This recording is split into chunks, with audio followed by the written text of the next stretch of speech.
Unless we mindfully and purposefully have a glass of water on our desk or a bottle of water on our desk, we sometimes forget to drink.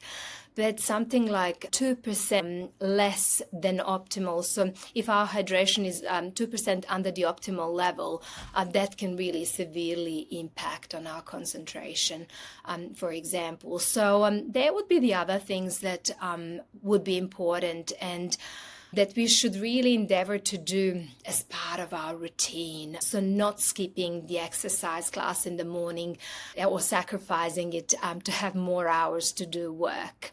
Knowing that having that exercise routine in the morning, although it might take an hour or so, will then help our productivity because our mind will be clearer, we'll have more energy.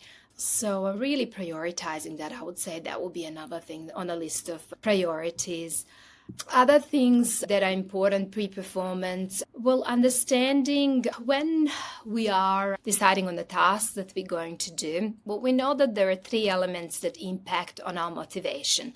A lot of the times with my clients, whether it's in executive coaching or whether it's when I work as a therapist, because I dabble in both fields, people would say, well, I really feel like I don't have motivation and I'm really struggling with procrastination. Also ensuring that what we're doing in our daily life meets our psychological needs, our 3 main psychological needs.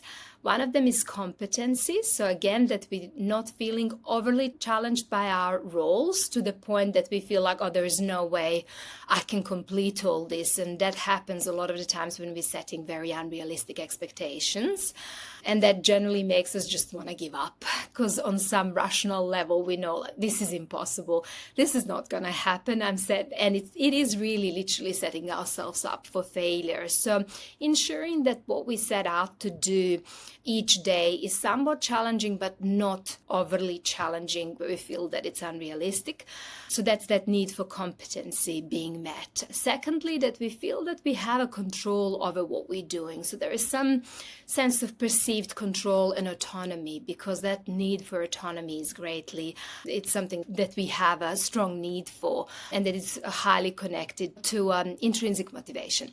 And then thirdly, it is important that we can relate, or that we feel that we belong. So even if we are a one-man show and we are in the office most of the time on our own, still finding ways to interact with, say, I have my own room, but then I leave my room from time to time and I might talk to the receptionist, or I might talk to the other therapists or other coaches. So that sense of belonging, meeting the social need as well. Thank you for watching this episode of the Getting Mental podcast. If you like this episode, then you'll love this one here and this one here. Check them out.